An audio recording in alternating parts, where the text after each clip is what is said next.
हे एका उन्मादातून त्यानं फोन केलेला होता हे सिद्ध झालंय आणि त्या व्यक्तीला वाचवणारी कुठली तरी यंत्रणा आहे म्हणूनच 1 महिना झाला तो सापडत नाही आणि 1 महिन्यानंतर तो सापडतो. ती पूर्ण त्याला कोण इतर सपोर्ट करत असल्याशिवाय होणार नाही. ती कुठली यंत्रणा आहे ती पोलीस दलानं शोधून काढ.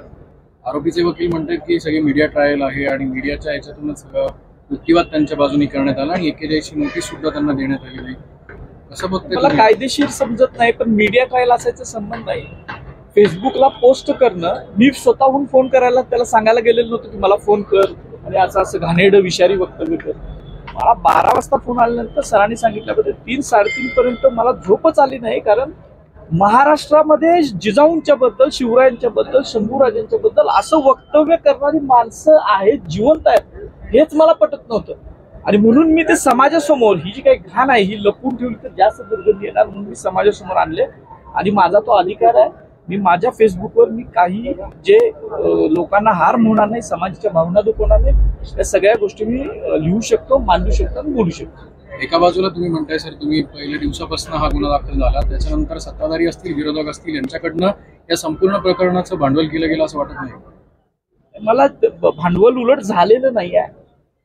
महाराष्ट्राच्या आराध्य दैवतांच्या बद्दल असलं घाणेरडं बोलल्यानंतर काय व्हायला पाहिजे होतं पण तेवढं झालेलं नाही आहे. उलट सगळ्यांनी संयमानं घेतलाय. माझी सुद्धा ती भावना आहे की या अशा गोष्टींमुळं एक उद्रेक होऊ नये सगळ्यांनी संयमानं घेतलं पाहिजे माझी भावना आहे आणि मला वाटत नाही की त्याच्यात कुणी राजकारण केलं आणि कुणी फायदा घेतला असं काही दिसत नाही. खरं तर सावंतसाहेब एकदम पाहिलं तर आज शिवभक्त मोठ्या प्रमाणात आक्रमक झाल्याचं पोलीस स्टेशनला पाहायला मिळालं. अगदी चिल्लर देखील त्या ठिकाणी फेकली गेली चप्पल देखील कोल्हापुरी दाखवलं गेलं. हे सगळं पाहता कुठेतरी पोलिसांनी या संशोधनाला मागच्या दरवाजातून बाहेर काढलं कसं पाहता एकूणच्या प्रवृत्ती करेल?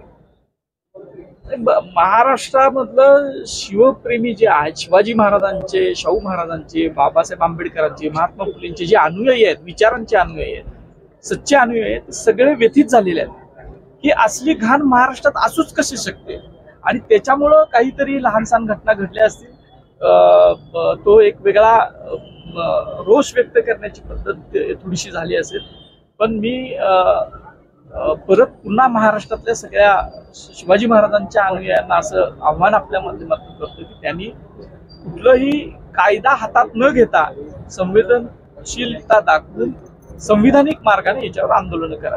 एक यंत्रणा त्याला मदत करते असं तुम्ही आरोप केला काय सांगा? ती यंत्रणा कोण आहे ते शोधायला लागेल ना. नाहीतर एक महिनाभर हा चिल्लर माणूस मुख्यमंत्री महोदय म्हटले की चिल्लर माणूस आहे तो फरारी कसा होऊ शकतो? 1 महिनाभर पोलिसांना सापडत नाही म्हणजे त्याच्या पाठीमागे कुठली तर यंत्रणा आहे म्हणूनच सापडलेलं नाही.